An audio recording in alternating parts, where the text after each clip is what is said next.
Welcome back, everybody. This is a lecture. This is the first part of a lecture on Marie de France and her lays. What you see on your screen is called a manuscript. As with all famous manuscripts, this one has a name. It's called British Library Harley Manuscript 978. British Library means the library that houses this manuscript, and Harley is the section of that library, and MS is a common abbreviation for medievalists like me, and 978 is the number.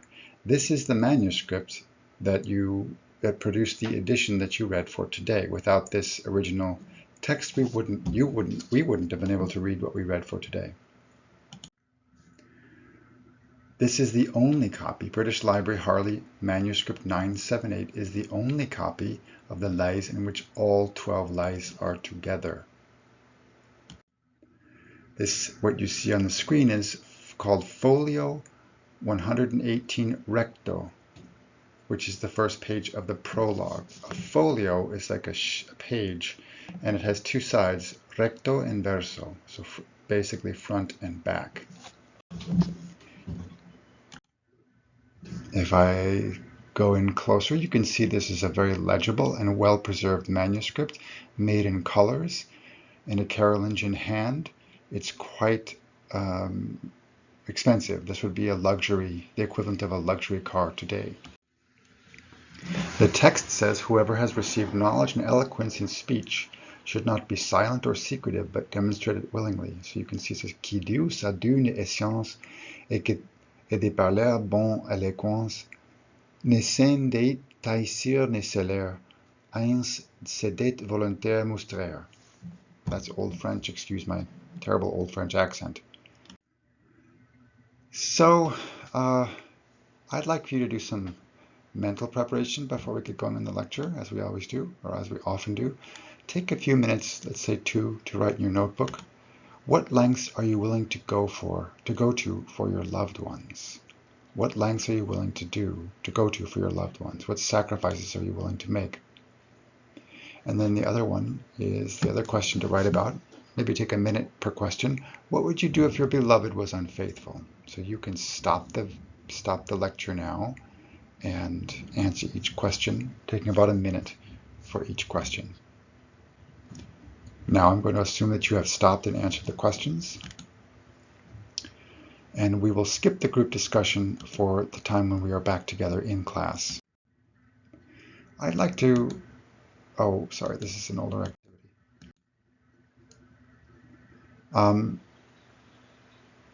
You can take this YouTube link and listen to the sound of the reconstructed musical setting of Marie de France's lay. And you can draw some initial conclusions about what you think the kind of culture that produced a Marie de France, what kind of culture was it, what values did they have? For the astute observer or keen listener, simply looking and listening is enough to begin to understand the culture that produces a work of art. Moving on. So the first big idea from today's lecture, as always, is what do we learn from Marie's lays? Well, there's a lot of things we can learn from any given text. But here are some things which I've been able to select for you. First of all, I want to give you some background to the language. This was written in Old French. Why does English have two, and we can learn some things about English actually from today's text. Why does English often have two ways to say things such as maternal and motherly, which mean about the same thing, and insomnia and sleeplessness, and support and uphold, or kingly and royal, or hue and color? All of these pairs mean about the same thing. Why were there these doublings? It's because the first of each pair comes from Old French and the second from Old English. So maternal, insomnia, support, royal, and color are Old French and come from Latin, whereas motherly, sleepless, uphold, kingly, and hue are Germanic and come from Old English. Before 1066, when England was invaded by the Norman French. In as I said, in 1066, what's called the Norman Conquest. This refers to the military invasion by French-speaking Norsemen, the English-speaking Anglo-Saxons. English was a purely Germanic language at that point. These English-speaking Anglo-Saxons were conquered, but continued to speak their Germanic language until this day, except for court life, which included government, noble entertainment, and education. So there were two words, sometimes, for a given phenomenon. One used among the French-speaking nobility, and one used by the common people who were English-speaking. If we look at English, modern-day English, we can see that modern English is, for the most part, comprised of words that come from Latin and French. The French words themselves are generally Latinate words. So some of what's figured in blue here is actually also Old French. Only roughly a quarter of our vocabulary remains Germanic. There are plenty of words that came in from Greek, either through Latin or through Greek, directly from Greece itself during the Renaissance. And there's, of course, other influences as well in English, even down to Chinese. Long time no see is a phrase that's directly Hao Zhou Bujian translated. Now, Old English or Anglo-Saxon words were sometimes replaced by Norman words. So, for example, the Old English burg was replaced by the Norman French castel, and it yields the modern English castle. Or the Old English word for basureadan, a kind of dark red, was replaced by the Norman French porple, and is now the modern English purple, and so on. I won't read all this, but I just wanted to give you a general idea of some of the linguistic history, which we rarely talk about in this class, because it's rich. It's as rich and as interesting as the literary motifs.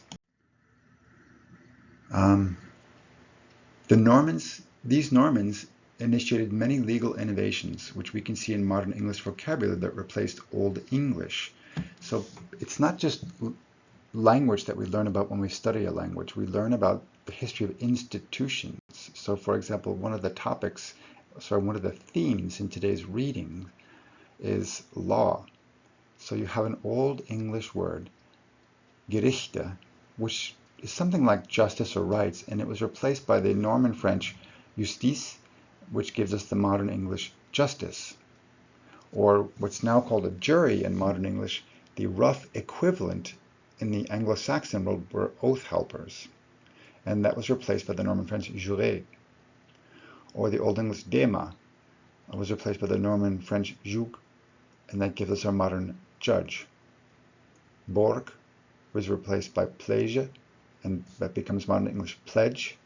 And dom, thing, and mot gave way to the institution, the Norman French institution of the court, and that gives us the modern English word for court.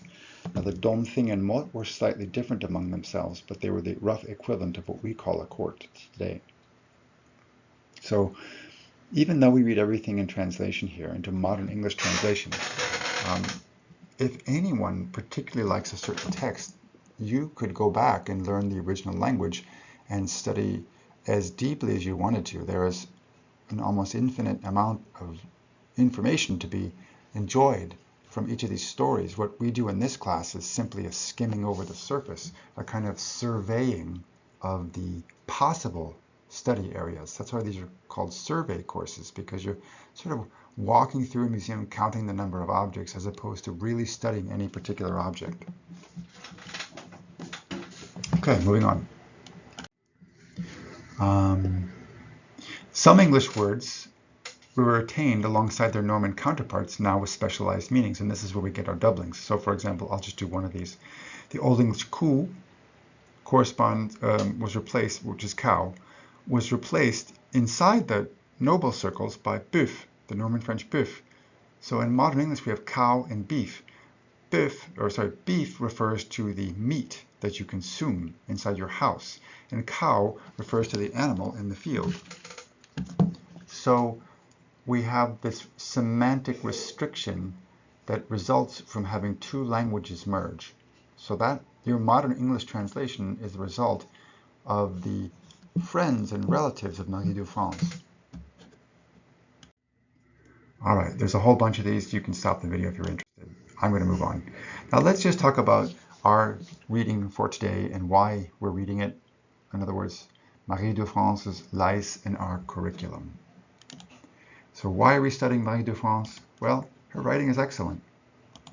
She gives us insights into the High Middle Ages. So the High Middle Ages and the Low Middle Ages, or the Early and Late Middle Ages, they're different. They have different characteristics. We have an entire freestanding course for medieval study in our department. It's called Medieval English. It's a wonderful course. My colleague, Sophia Liu, teaches it. If you are interested in medieval texts, there are many, many languages and things you can study. Yes. Another reason I wanted to read Marie is because we have very few women authors, and I am a feminist and a men's studies scholar, so when doing historical work, we try to get a more complete view of things by considering different genders' point of views, different racial point of views, and so on. Also, Marie represents a time of radical changes in European medieval society, as depicted in courtly society, and these changes culminate in Castiglione's Book of the Courtier, which you will read in European Literature 1 if you choose to take that class.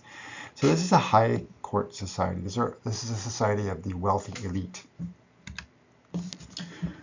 Also, if for no other reason, if the previous reasons weren't important, Marie de France gives us a chance to think about love and commitment. These are perennial themes in literature.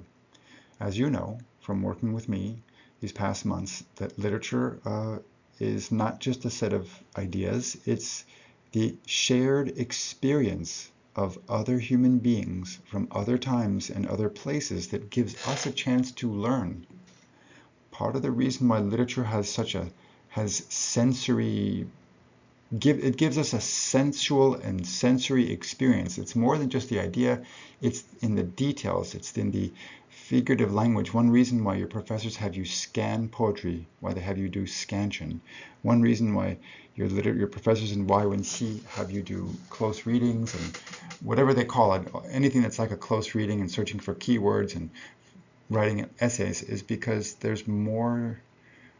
This kind of writing has more than just the transmission of a simple idea. It's the form that gives us something of the experience and the wisdom that's available in that experience from another time and another place. And love and commitment are one of the key ideas in this text. Plus, Marie de France continues our thoughts about chivalric romance, which we began talking about in Perceval. So let me talk briefly about the author. The presentation group might cover some of this, but that's okay if we overlap. Now, we don't actually know whether there was a Marie de France. I suspect there was. The lies appear together in only one manuscript. It is possible that the lies were written by more than one person, and even perhaps by men. The text itself, the one I showed you, identifies a woman author in several places, and scholarly consensus based on lexicon and style suggests that there is a single woman author. In other words, if we look at the style and the word choice, it seems that it's one person who wrote this, and it makes sense that it's a woman. Whoever wrote it, let's say it was Marie, wrote the lies about 1160, dedicating them to Le Noble Rey, Henry II Plantagenet. She is believed to have translated two Old French, King Alfred's Anglo-Saxon translation of Aesop's fables. So she was basically like you guys. She was multilingual, and she was good with words, and she was good with texts. Now, King Alfred had a kind of 10th century Renaissance. He's kind of like Alfonso the Wise in Spain, and King Alfred in England. They made translation workshops, and they translated a lot of things into Old English. Marie also translated a Latin text on St. Patrick, which is really remarkable. In other words, this is a learned person. This is a versatile thinker. This is an open-minded person.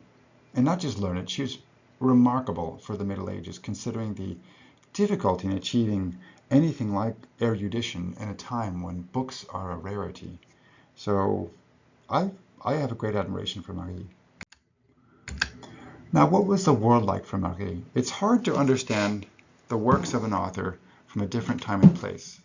We have to study phenomenon carefully. I hope you figured out that my superpower and your superpower is not being smart or knowing a lot of things, it's and being willing to do homework. So to know what the world is like, sorry, let me back up. To understand what someone like Marie from 900 years ago was talking about, we have to study. We have to learn things that we don't know, historical context, linguistic context, and so on. For Marie, we're in the Middle Ages, so some of the things we've already said in class still count. It's a rural society, everyone lives on a farm. It's a gift economy, which means that people are bound together in an economy through ties of gifts which create relationships. It's a feudal system in which land is loaned out and everyone has a lord and every lord has a vassal. But there is also a change from what we've read up to now. There is a rising bureaucracy in the church and there is a rising mercantile or middle class. So there are changes. Now the bureaucracy or the people in the mercantile class would be people who can read and write, maybe not Latin, but they can read and write. And this is why vernacular romance and troubadour poetry and the like arrive about this time, because you have men and to a lesser extent women who can write and who are writing. Also, regarding the historical context, there are many social changes at the level of institutions in the age of Marie. Marriage was changing, trials were changing, in other words, law. University education was changing, and there are technological innovations too. Now, marriage, trials, and university, you might take that for granted, but this is a time when people first had the idea, why don't we have a place where people can come to learn other than a particular king? Because when a particular king dies, well, that education system dries up and goes away. But a university has institutional continuity. That's why you can come to this institution. People 50 years ago come to this institution because we have this dedicated space and these dedicated resources to studying. Marriage, I'm not going to talk too much. Well, let me say a few things. Wow, it's such a big topic. I'm not sure where to start. Who gets to stay with whom, whether people are monogamous, most societies actually are, who inherits resources, whether you move to the husband's family, or whether you move to the woman's family, that's called vira local and uxora local. Many conditions surrounding marriage give us insights into the values of a given culture, not just gender values, but values in general. And trials, we often take law for granted, at least in our generations, I think in Taiwan and the US, but throughout most of human history, there was no fair legal representation. So we can look back to the High Middle Ages to a time when fair legal representation was beginning, at least in the Western tradition. Okay, back to technological innovations. Here's one. The rib vault replaced the barrel vault, among other architectural developments which led to the age of cathedral building. So here you have the Kölner Dom, let's see how to say that in English, the Cathedral of Cologne, Germany. Actually, this building is not finished yet. It's been being built for 900 years.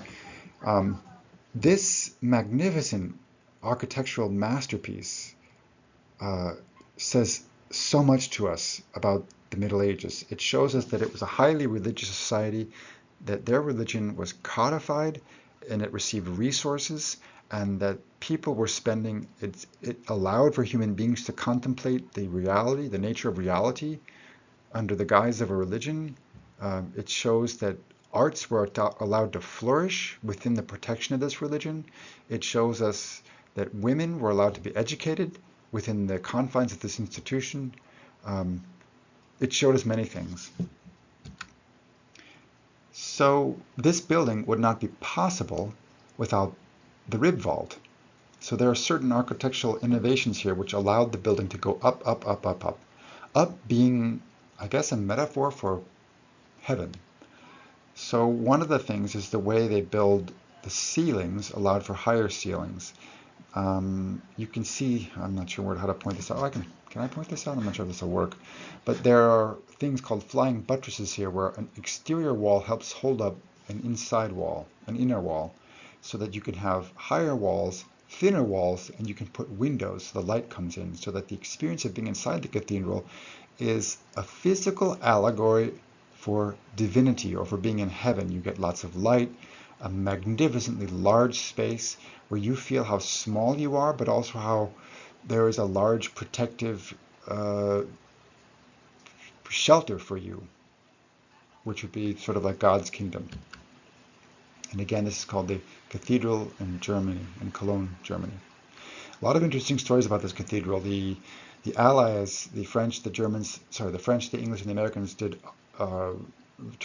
they refrained from bombing this. They bombed all sorts of things around it, but they knew this was a cultural treasure, and even though it was run by Nazis in Germany at the time, they refused to bomb it. Anyway, this is the cathedral from a side view. And this is a different cathedral from the same era. It's Notre Dame de Paris. You might have seen it in the news for the fire it suffered a few years ago. Again, here you can see the external supports in the wall. You can see the round window is called a rose window or rosette window. It's a symbol of Mary. It's not completely dissimilar to what in Tibetan Buddhism is called a mandala, where a round geometric shape takes on a cosmological meaning. This one is associated with Mary, which is no surprise because it symbolically is a flower. We know that in cultures across the world, flowers are associated with feminine beauty. And we also know that the circle, a symbol of infinity, also in some cultures have a feminine connotation. Okay, so you can look at these images or go online here if you'd like, and ask yourself the same question I always ask you. What kind of culture produced this kind of architecture? Or what kind of thought would give rise to this external form? Because every thought gives rise to something on the outside, right? So you can take a tour of these cathedrals and just ask yourself, okay, what was the 12th century like? What was the age of cathedral building like? What was the age of Marie like? And this is, by the way, the cathedral in Chartres, France. Okay, so at the same time that Europe was building cathedrals, Europeans were developing logic, which is the basis for modern math and science. So this is really a kind of renaissance. Even though we have the Renaissance starting in 14th century Italy, the truth is there were several renaissances going on in Europe. And we don't teach this, but I've often thought we should probably do some logic in this course, but I just have never fit it into the syllabus. I'm not going to do this activity. This is something I've done in the past, so I'll just skip this.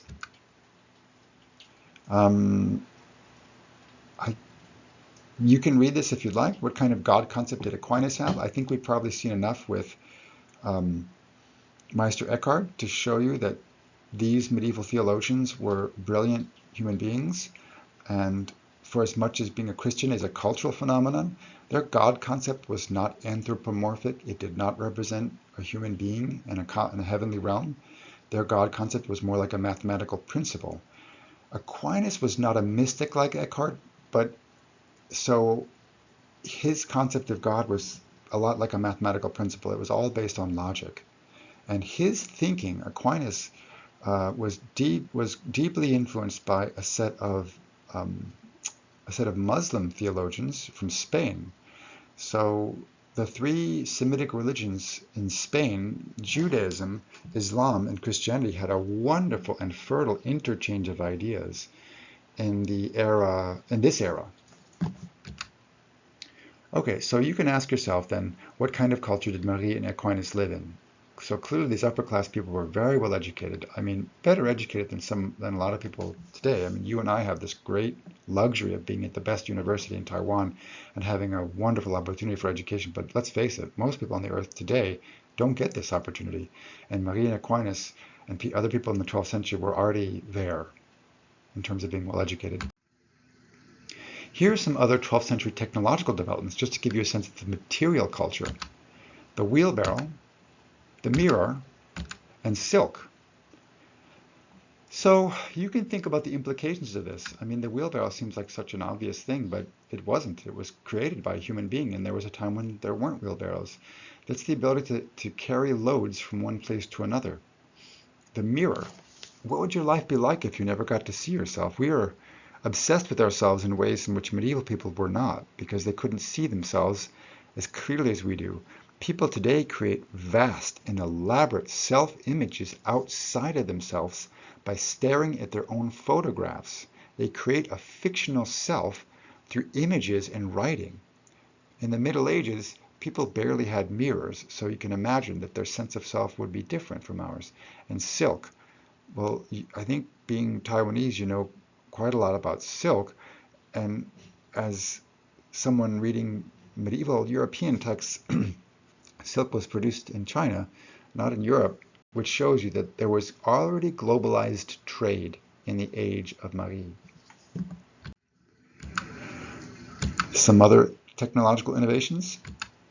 You have the rat trap, the dry compass, and the trebuchet. The rat trap shows that there was urban development. Rats have developed at the same rate as human beings because they live on the edges of our dwellings. Rats are successful in terms of their population numbers because human beings have been successful, and they carry diseases sometimes, and so rat traps were invented. So the rat trap is an index to urban development in the Middle Ages. The dry compass shows you that people were moving around and needed to control their navigation. The trebuchet is a war machine. It's a giant catapult. These are pretty fun. We actually built one just like this at a medieval conference, and we shot a huge watermelon, and a couple of huge watermelons into the ocean. They're impressive. I mean, even though we have like cell phones and guns and whatnot, when you see how big this thing is and you see it fling, well, in my case, I saw a watermelon. I think they used to fling stones and other things. It's impressive. I mean, you could destroy a house, a modern house, with this thing. It's just wood, basically. All right, so we're not gonna do this, or you can if you want. I'm gonna go on to the text. At this point, since we are working alone today, I recommend, in fact, I'm going to require you for homework to look at the discussion questions on NTU Cool and pick a question, 2 questions, and write out an answer and submit it to NTU Cool. That will be in lieu of our group discussion today. So this will count for homework. So you can look at the questions and submit your answers to NTU Cool.